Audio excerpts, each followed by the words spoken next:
بسم الله الرحمن الرحيم.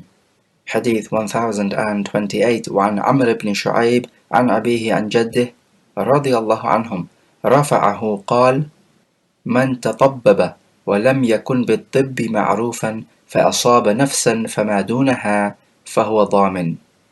أخرجه الدارقطني وصححه الحاكم وهو عند أبي داود والنسائي وغيرهما إلا أن من أرسله أقوى ممن وصله. From Amr ibn Shu'aib, from his grandfather, that the Prophet said, whoever practices medicine and he is not known for his medicine practice, so he's not a qualified doctor, and because of this medicine practice of his, he harms another person, either through death or through some other injury, then this doctor is a guarantor. The hadith is Hasan because of its various routes of transmission. When it comes to being a qualified doctor, and he treats a patient of his, and because of this treatment, the patient suffers injury, but the doctor is not responsible for any gross negligence or doing anything which he ought not to be doing. In a case like this, any injury sustained by the patient, then the doctor does not stand as a guarantor. But this hadith is talking about a person who practices medicine and he's not qualified to do so. So in this case, he has no right to practice medicine and the Sharia does not give him the permission to do so. And we know the general qaida, which the scholars have come out with, مَا تَرَتَّبَ عَلَى الْمَأْذُونِ فَلَيْسَ بِمَضْمُونٍ. What results as a consequence of that which is permitted, then there is no liability in that action. So the Sharia permits the qualified doctor to practice medicine. So if some injury results from this, then some injury has actually resulted from that which is permissible in the Sharia. Therefore, there is no liability. So the doctor does not stand as a guarantor. This is the case unless it be that the doctor is guilty of gross negligence because the Sharia did not give him permission for gross negligence. This is tafriq. Or the other one is at-ta'addi, which is the opposite, which is when you do something you're not supposed to do. So tafriq is not taking action and ta'addi is taking action, but they are both on either extreme ends. As for the unqualified doctor, then the Sharia does not give him permission to treat others. So any injury which results from this, whether it be through gross negligence or through at-ta'addi or other than that, then this doctor does stand as a guarantor because the fact that he is practicing medicine in the very first place is not permitted for him. What do we say about this practice of medicine? The scholars have said that this is fard kifaya. Somebody in a society must be a qualified doctor because there is a real and pressing and general need for such a practice. If an unqualified doctor practices medicine and he charges people for this, then this is haram earning because he's consuming the people's wealth without due right, and this is the aklul mal bil batil, consuming people's wealth without due right. And it is also duping and deceiving the people if he makes out that he's a qualified doctor, whereas in fact he is not. And this ruling is not just for medicine, it could apply to other professions as well. So somebody claims to be a professional in a particular field, whereas he's not, and then he works for others and he destroys either their body or their wealth, then in all cases he is a guarantor. So this could, for example, apply to a person who says he's a professional tailor. So give me your clothes, I will amend them as you want to. So any damage done to this will be borne by him, because he's doing something that the Sharia does not permit him to do. And a similar thing applies to somebody claiming knowledge and giving fatwa. This is also not permissible for him and it is haram. If a qualified doctor prescribes the wrong medicine, or in his treatment of the patient he makes a mistake in how to treat the patient, and because of this the patient is injured or harmed or even dies, let's say, then because of this mistake of the qualified doctor, it will be treated as an unintentional injury. So in a case like this, if it is a life which is taken, the blood money of unintentional murder has to be given. Otherwise, if it is an injury, then if the money to be given is less than a third of the total blood money, then he pays it. If it's a third or more, then his aqila will have to pay it. As for if the qualified doctor does everything he's supposed to do, so he prescribes the right medicine, or in his physical treatment he doesn't do anything he's not supposed to do, and still there is an injury which results, then in a case like this the doctor is not held responsible. Whereas if this doctor had been unqualified, then he would be responsible. There's the big difference. Hadith number 1029 وعن عمرو بن شعيب عن أبيه عن جده رضي الله عنه أن النبي صلى الله عليه وسلم قال في المواضح خمس من الإبل رواه أحمد والأربعة وزاد أحمد والأصابع سواء كلهن عشر من الإبل وصححه ابن خزيمة وابن الجارود. From Amr ibn Shu'ayb, from his grandfather, the Prophet said that when it comes to the mawadih, plural of mudiha, then this incurs 5 camels. The hadith is Hasan, and also in another wording, the Prophet said that the fingers are all equal. For each finger, and that includes the thumb, there are 10 camels to be paid. There is nothing particularly new in this narration. We have discussed these amounts of blood money in the previous narrations.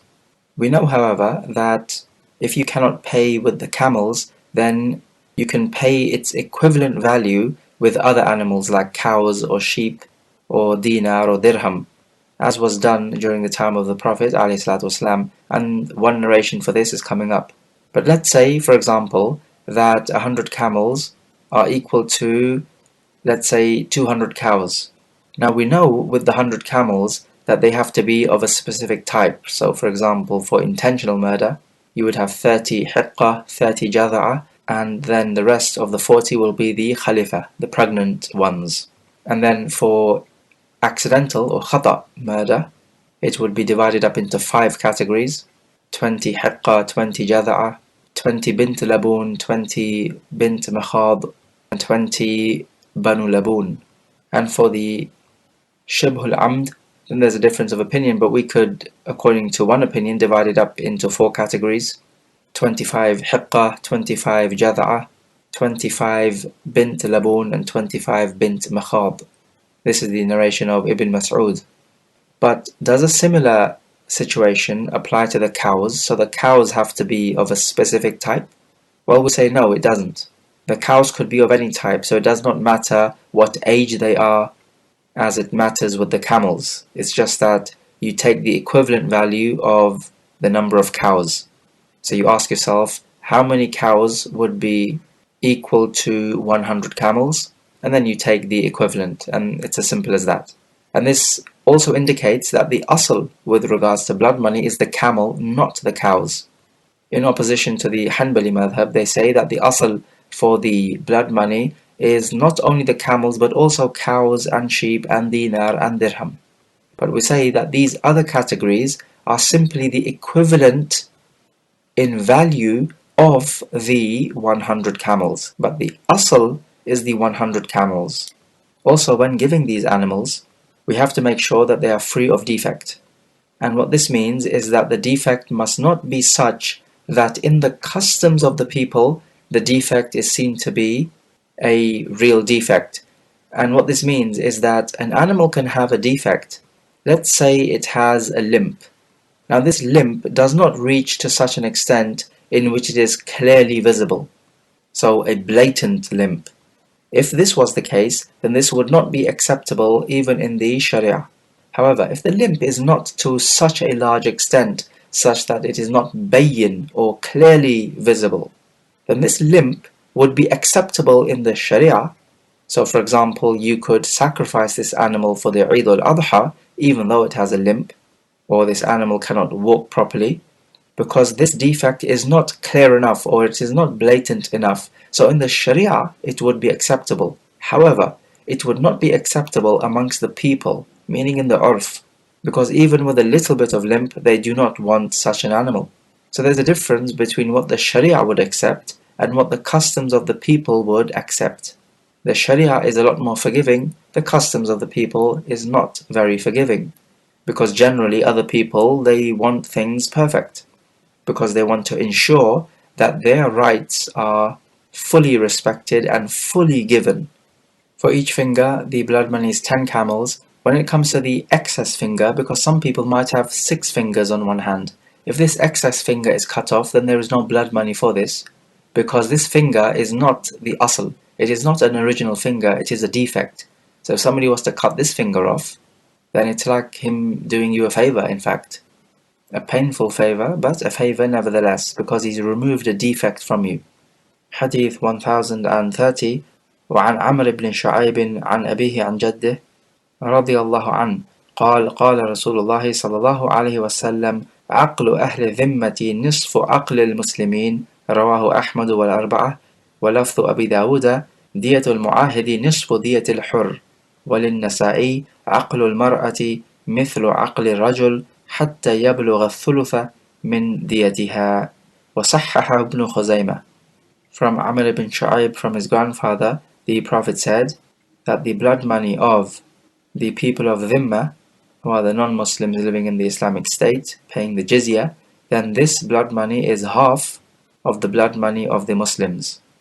And the wording of Abu Dawood says that the blood money of the kaafir who has a peace contract with the Muslim is half of that of the free Muslim.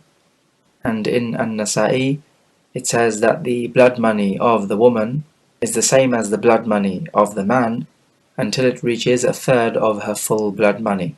These ahadith are hasan. When it comes to those kuffar whose blood and wealth are sacred, so the dhimmi, the mu'ahad and the musta'man, then any injury or death which is inflicted upon them, then this does incur blood money.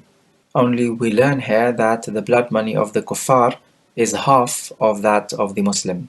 And this is just a simple example of inequality in the Sharia. The Sharia is never about equality, it is about justice. And so the value of the kafir is not like the value of the Muslim. The value of the one who has Iman in his heart is not like the one who does not have any Iman in his heart. Allah says, أَفَنَجْعَلُ الْمُسْلِمِينَ كَالْمُجْرِمِينَ مَا لَكُمْ كَيْفَ تَحْكُمُونَ. Shall we make the Muslims the same as the kuffar, meaning the wrongdoers? What is the matter with you? How do you judge? We learn that the blood money of the woman is half of that of the man as long as it reaches a third or more of the full blood money. So basically, if one finger is cut off, then the blood money is 10 camels, be it for a man or a woman. Likewise with 2 fingers, and likewise with 3 fingers. It will be 30 camels. But when it comes to 4 fingers, because this is now more than a third of the full blood money, which is 100 camels, then we have to half the blood money of the woman. So it would be 40 camels for the man, if you cut off 4 fingers, but it would be 20 for the woman. But then to this somebody might say, well, if I've cut off 3 fingers accidentally, and this would be 30 camels, then why don't I just cut off the 4th finger so as to make it 20 camels? So he'll cut off that 4th finger intentionally, but the first 3 he cut off unintentionally. But we say that if you cut off that 4th finger intentionally, then we can simply take qisas instead of the blood money. So we could take the 30 camels because of the 3 fingers cut off unintentionally, and then as for that 4th finger which you cut off intentionally, then we can cut off one of your fingers. So the point is, you cannot get away with it. The madhab of Al-Imam Malik and Ahmad is that the blood money of men and women is equal up until it reaches a third of the full blood money. Then when it reaches a third, you halve it for the woman. As for the madhahib of Abu Hanifa and Shafi'i, then they say that the blood money of the woman is half in all cases. Abu Hanifa and Shafi'i also say that the blood money of the dhimmi is the same as the blood money of the Muslim, because of the ayah, وَإِنْ كَانَ مِنْ قَوْمٍ بَيْنَكُمْ وَبَيْنَهُمْ مِيثَاقٌ فَدِيَةٌ مُسَلَّمَةٌ إِلَىٰ أَهْلِهِ. And if this person killed is from a people whom you have a peace treaty with, then the blood money must be paid to his family. So it simply says blood money, it does not say half of the blood money. However, even though the ayah is certainly general, but we have this narration which gives us more detail. So we need to take the narration which gives us more detail as long as it is authentic. So when it comes to the kuffar, the blood money of their women will be half of the blood money of their men, just in the same case with the Muslims. One might ask, why is the blood money of the women half when it reaches a third or more? Well, we say that both men and women have their uses in society. However, men are able to perform many more useful actions in the society than the women can. And this is not by way of insult to women, this is just the way that Allah Jalla wa Ala has created the two genders. He has given man more ability than the woman. There is an opinion of the Hanbali madhab which says that the blood money for the mushrikeen, so these are other than the Yahud and the Nasara, so their blood money is 800 dirham. And they take the evidence from what has been narrated from Umar, Uthman and Ibn Mas'ud that this is how they judged. The only difference here would be that is this a tawqif, which means to say it's cast in stone, it has to be 800 dirham in all cases, or do we say that this is a taqdeer? So these companions simply looked at the blood money in terms of the camels and they gave the equivalent amount in the dirham. So this amount can change from time to time. Some scholars say it is tawqif and others say it is taqdeer. There is another opinion amongst the scholars. They say that there is no difference between the blood money of the Muslim and that of the kaafir, and we have mentioned this opinion, and it uses the generality of the ayah in the Quran in Surah An-Nisa, ayah 92. The third and better opinion is that for all the kuffar, their blood money is half that of the Muslim, in accordance with this narration of the chapter, and that the narration of the 800 dirham is da'if. And even if it was authentic, then this is a qadiyyatu ayn, meaning a particular instance, and we cannot extract a general, all-encompassing ruling from a qadiyyatu ayn, from a specific instance, because it could well be that the 800 dirham was half of the blood money of the Muslim at that particular time. What about if somebody kills a murtad? Well, we say that a murtad is someone who is to be killed anyway, so his blood is not sacred. So if somebody goes and kills a murtad, then there is no blood money to be paid because his life is not sacred. Blood money is only for a sacred life. So this is why if you killed a harbi, kaafir, then there is no blood money to be paid to his family. However, if somebody takes the law into his own hands and kills the murtad, then there would be no blood money. However, the imam would still need to punish this person for evading the imam and taking the law into his own hands. What about the blood money of a servant? His blood money is actually his value because the servant is property which can be bought and sold. So if somebody kills a servant, then he would have to pay the master whatever the servant was worth. However, what about injuries? So let's say somebody cuts off the finger of a servant. We have two opinions here.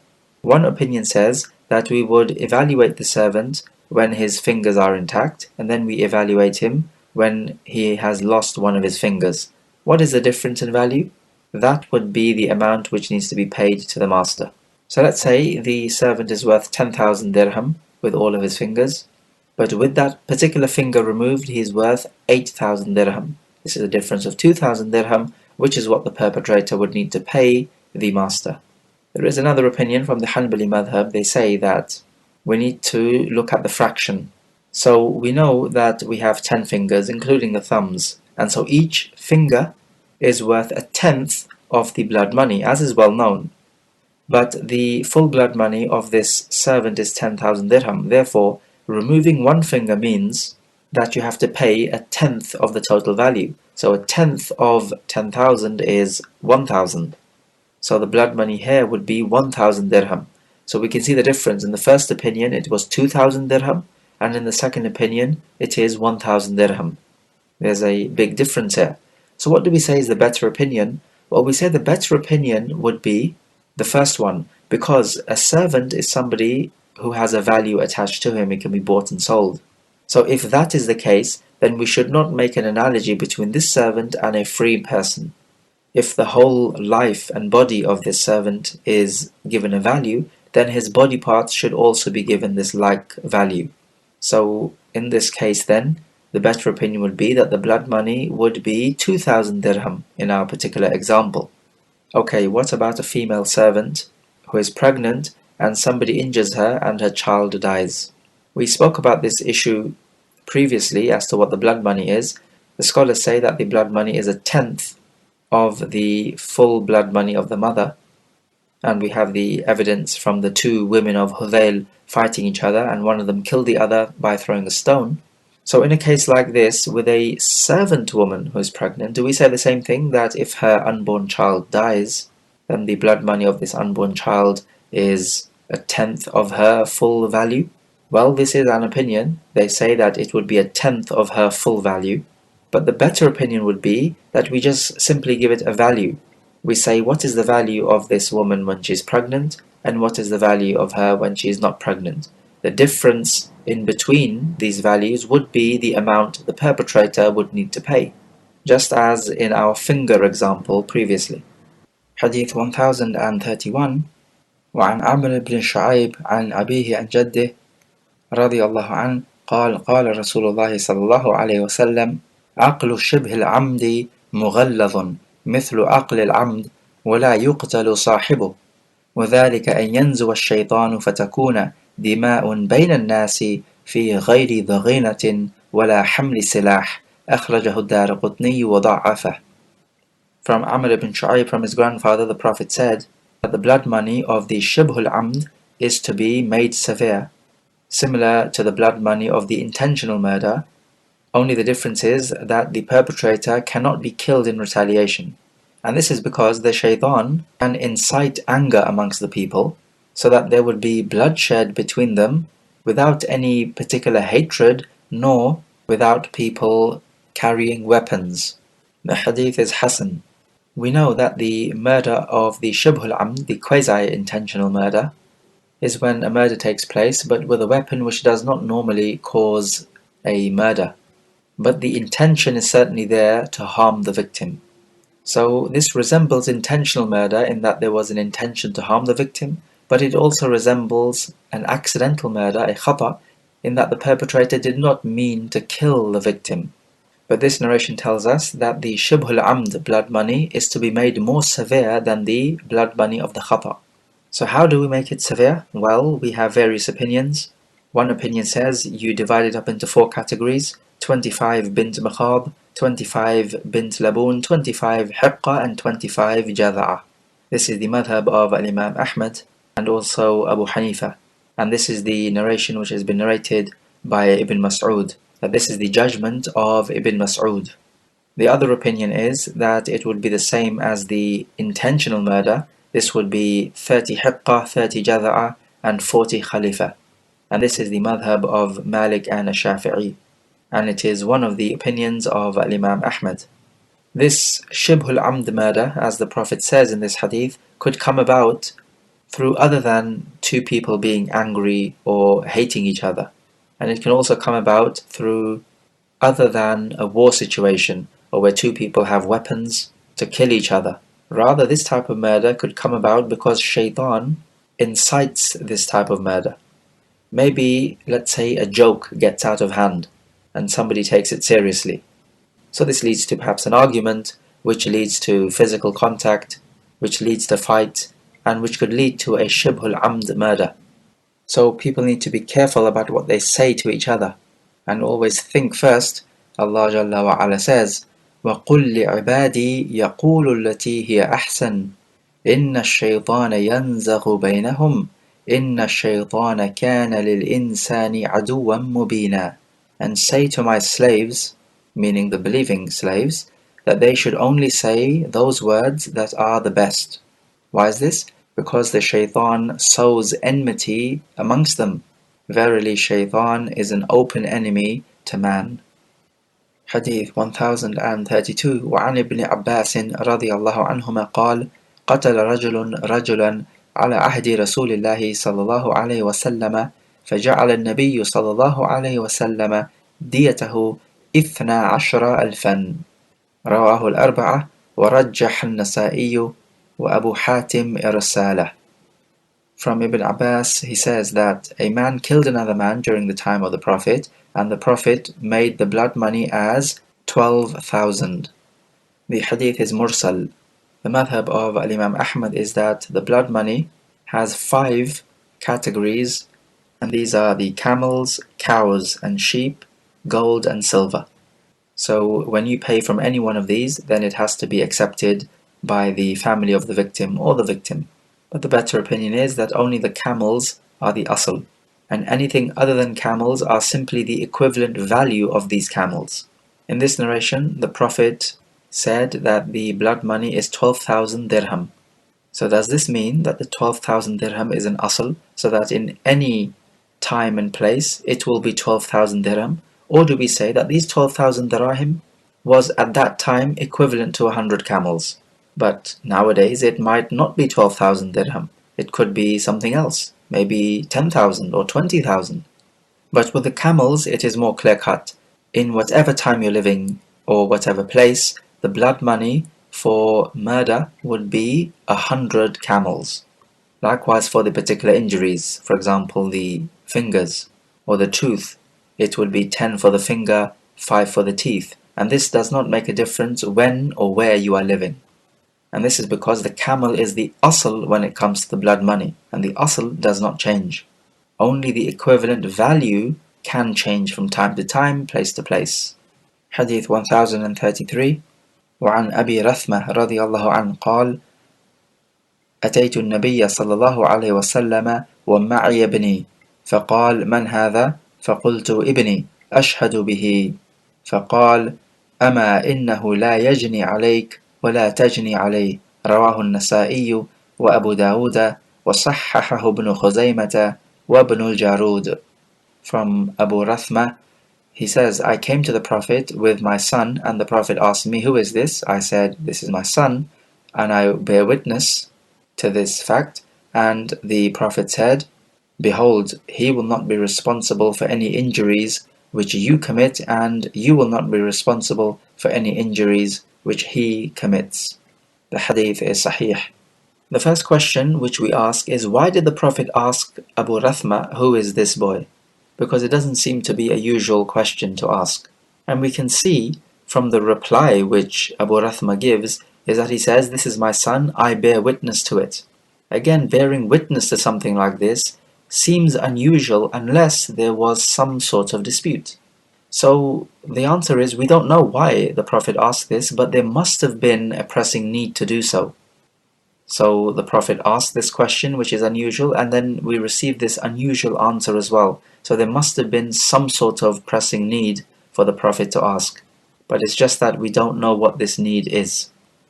So what does this mean where the Prophet says, أَمَا إِنَّهُ لَا يَجْنِي عَلَيْكَ وَلَا تَجْنِي عَلَيْهِ?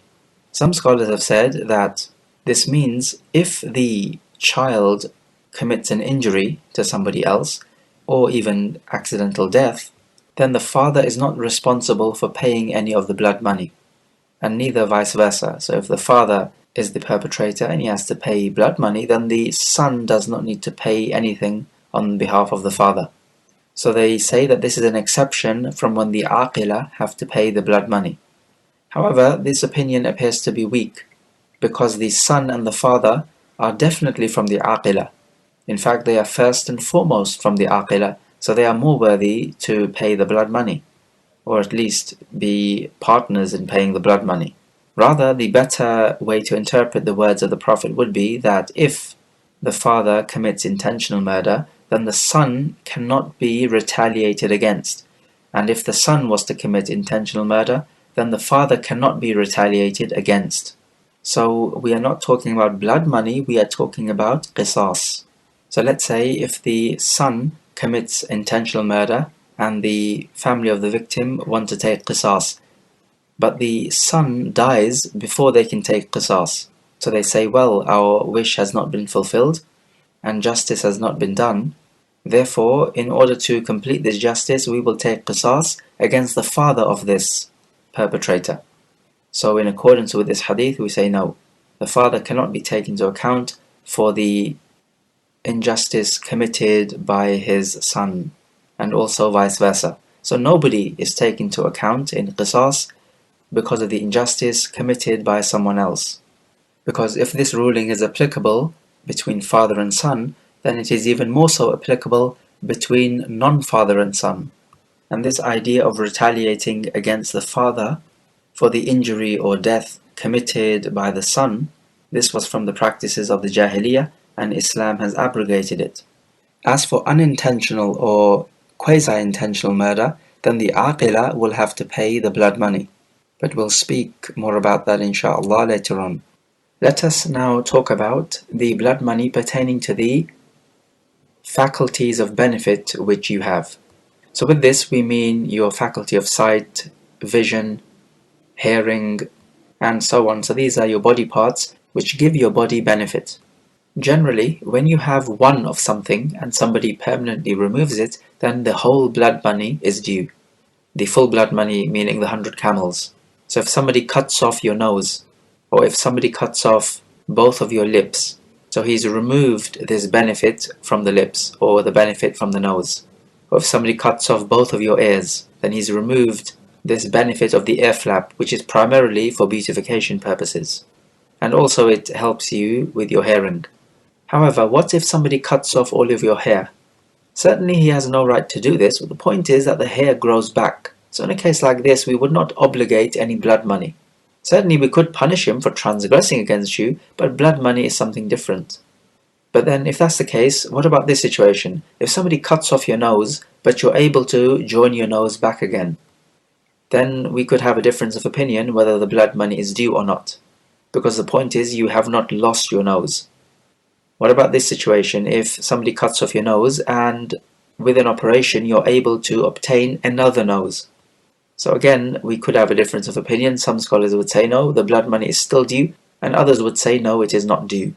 If somebody cuts off another person's tongue, then you only have one of the tongue, therefore the whole blood money would be due. So if it's a man, it would be 100 camels, with a woman it would be 50 camels. As for the things which you have two of, then if you remove one of them permanently, then half the blood money is due. So this would be like removing one of the lips, or one of the ear flaps, or one of the hands, or one of the testicles for a man. So if somebody injures somebody else and takes his faculty of vision away from one eye, then half the blood money would be due. If the man was blind in the very first place, then the full blood money would not be due, because the perpetrator did not take away the faculty of vision from his victim. So we would not obligate the full blood money in this case. As for the eyelids, then you have one at the top and one at the bottom for each eye, making 4 eyelids. So the ulama say that for each of these 4 eyelids, if it is removed or cut off, then a quarter of the full blood money is due.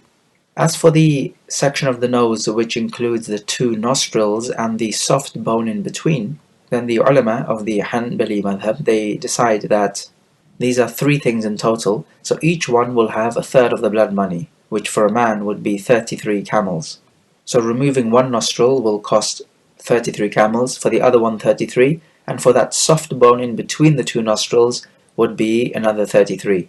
This makes 99, but they use the number 33 just for simplicity.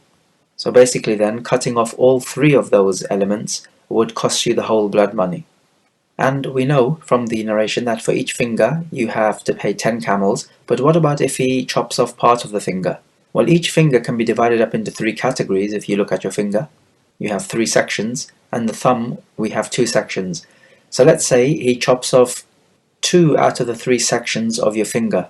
So each finger is 10 camels, so in this case he would have to pay 2/3 of these 10 camels. So giving it a nice whole number, we would say 6 camels. 3 whole camels for the first joint and 3 whole camels for the second joint.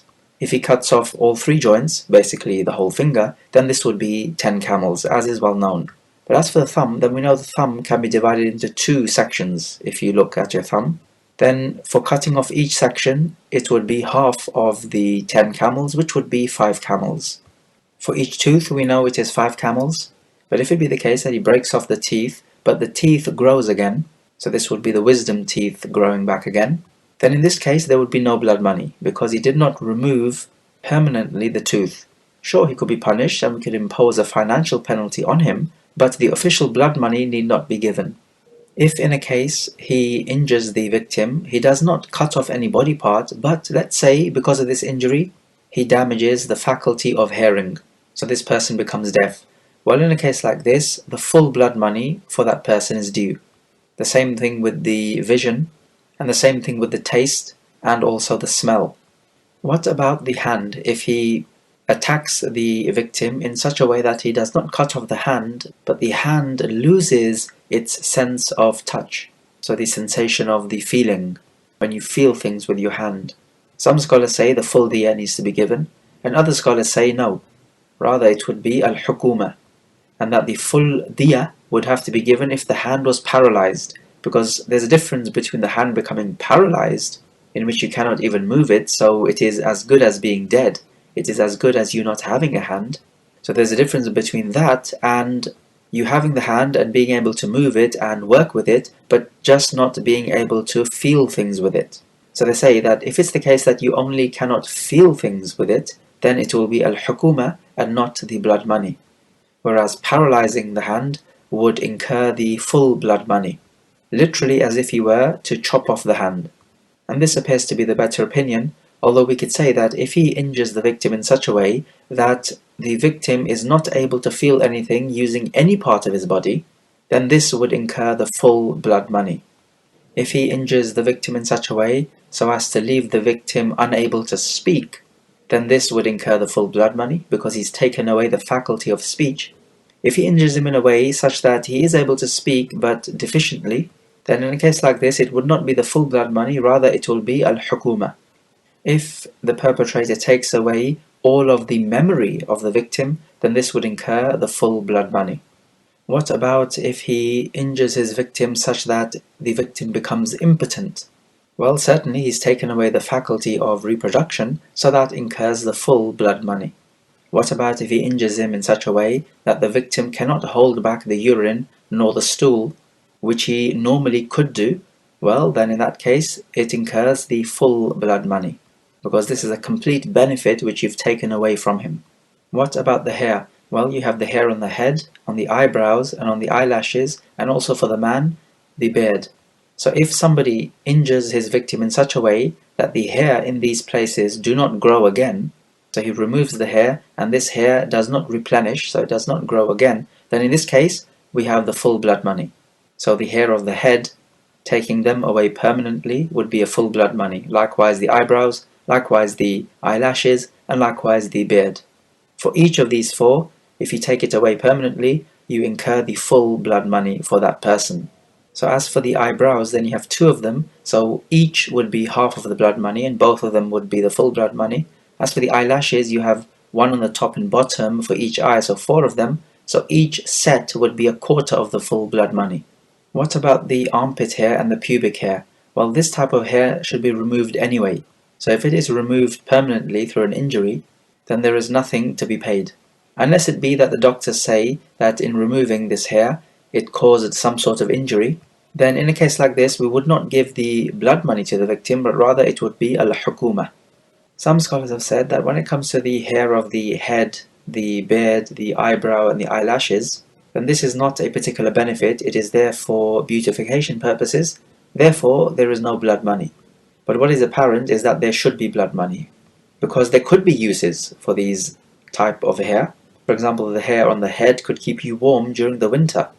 So we say that the better opinion is that there is blood money involved, and even if it is just for beautification purposes, these hair, still you only have one of them, and if the perpetrator removes it permanently, then we ought to punish him by imposing the full blood money. If the perpetrator says, hang on a minute, I don't want to give you the blood money now because it could be that the hair grows back in the future, then in a case like this we would give some respite to the perpetrator and we would look to the professionals and experts in this field and take their advice. How long should we wait for the hair to grow back? And then they will give the time limit. So if the hair grows back within this time limit, then there is no blood money. Otherwise, there is blood money. We also have authentically in Al-Bayhaqi that Umar radiallahu anhu, when he was the Khalifa, judged that a person who had his hearing, his vision, his reproductive organs, and his intellect destroyed and taken away from him be given 4 full blood money. So that means 400 camels. So we take that blood money can be compounded. What about if the perpetrator attacks a person who is one-eyed and he removes the only eye which he can see with? What do we say about the blood money? Would it be half of the full blood money, which is what we know the eye to be? Or would it be the full blood money because he's removed his faculty of vision? In a case like this, we would say it's a full blood money, because it is as if he has taken away two eyes from a normal person, and that would incur the full blood money. The same thing can be said with the ear. If a person can only hear from one ear and not the other, and the perpetrator damages that only ear, then this incurs the full blood money even though it is just one ear which he has damaged. But the fact is that he has removed the faculty of hearing. What about this?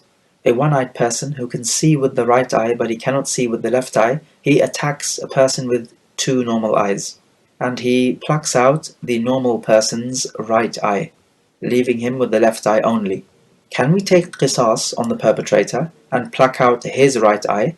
Remember, he can only see with the right eye. Well, in accordance with the generality of the Quran, it says, وَالْعَيْنَ بِالْعَيْنِ, eye for an eye. But the point is that if we follow this ayah, then we would take out the right eye of the one-eyed person, and he will become totally blind, whereas the victim, at least he can see with the left eye. So we say that the ayah in the Quran, وَالْعَيْنَ بِالْعَيْنِ, eye for an eye, then this means that the eyes are equal in value. If somebody gives you his computer for £500, then his computer and the £500 are equal in value. But the situation here is that these two eyes, the two right eyes, are not equal in value, because for the one-eyed person, they are everything for him, and for the other person, the victim, he has two eyes, so the right eye is less valuable. So because of this, qisas cannot be taken, because with qisas it has this idea of being equal for equal. But in our scenario, we don't have an equal for equal situation. So in a case like this, we have three opinions. One opinion says, no, it must be qisas in accordance with the ayah. The second opinion says that the perpetrator does not have qisas against him, but he has to pay the full blood money, and not the usual blood money of one eye, which is half of the full blood money. And the reason they say is because we cannot take his one eye away, because that's the only eye he has. If we were to take it away, it would remove his whole faculty of vision. Therefore, the next best thing which we can do, instead of removing the whole faculty of his vision, is to pay the price of the whole faculty of vision, which is the full blood money. And the third opinion is that it's a simple case of the perpetrator paying half of the full blood money for taking one of the eye. Okay, what about the other way around? A person with both eyes normally functioning attacks a one-eyed man, and he takes away his only eye which he can see with. Now, if this is accidental, then we simply have a case of the blood money being paid, and you'll remember that the blood money is the full blood money because he's taken away the faculty of vision. But what about if it's intentionally done and the victim wants to take the qisas? So clearly this would be an eye for an eye. So if the perpetrator took away the right eye of the victim, then the victim can take away the perpetrator's right eye. However, we still have a problem, because with this qisas, what we are left with is that the perpetrator can still see with the left eye, whereas the victim cannot see with any eyes. His whole faculty of vision is taken away. So, what do we say in a situation like this? Some scholars say, in addition to taking the qisas, the perpetrator must pay half of the full blood money. And this is because the perpetrator, even after the qisas, is better off. At least he can see with one eye, and the victim cannot see with the other eye. So, because the perpetrator can see with that other eye, then he should pay the blood money of that second eye as a compensation to the victim who cannot see with that left eye. So this is one opinion. The second opinion says, no, there's just qisas and nothing else, because we don't have any particular evidence that you have to pay the blood money on top of the qisas. So which opinion is correct? Well, if you think about the first opinion, it seems to be correct. But then if you think about the second opinion, all of a sudden that seems to be correct. So which one is the correct opinion? Well, perhaps in this case, we can let the listener decide for himself which one is the stronger opinion. So we have discussed two interesting scenarios here. One is where the one-eyed man transgresses against his victim who has both eyes fully functioning. Do we have qisas in a case like this or not? And the second scenario is when the normal-eyed person attacks the one-eyed person and takes away his only eye which he can see with. If it is intentional, then on top of the qisas, do we pay blood money or not? However, contrast the scenario of the one eye with the person with one hand only or with one foot only. The ulama say that if a person has one foot only or one hand only, and the perpetrator, let's say, cuts off his only hand which he has, then what does the blood money look like? They say that the perpetrator has to pay half the blood money, because he took away half of the full benefit and not the full benefit. Likewise, if a person only has one foot, and the perpetrator takes away that only foot which the victim uses to walk with. Somebody might say, but at least before he could walk with that foot, albeit using a stick, but now he cannot even do that. The ulama reply by saying that the answer is yes, true, he cannot walk now, but the perpetrator only took away half of the benefit. Therefore he has to give half of the full blood money. Whereas the same thing cannot be said with the vision. Either you have a whole of it, or you don't have anything of it. You cannot have half a vision. So they make this distinction. What about the case where a perpetrator attacks the victim and he does not take away the full vision, but rather he reduces the vision? So this will be a case of al-hukuma. We have discussed that before. Okay, let's take some review questions. So question number 1. Explain when a qualified doctor is a guarantor and when he is not a guarantor for accidental murder or injury. Question number 2. In the udhiyah sacrifice, you have to give a camel, and when it comes to blood money, you also have to give camels. But what is the difference between the two scenarios with respect to the defects of the camel in question? Question number 3. What if a man who is blind in the right eye with a fully functioning left eye plucks out the left eye of another man? What must be done in a situation like this? Question number 4. If a man with both eyes fully functioning plucks out the left eye of a man who can only see with the left eye, discuss the two opinions for a situation like this. Question number 5. What difference do the scholars mention between the faculty of vision and the faculty of walking with respects to plucking out one eye or cutting off one foot?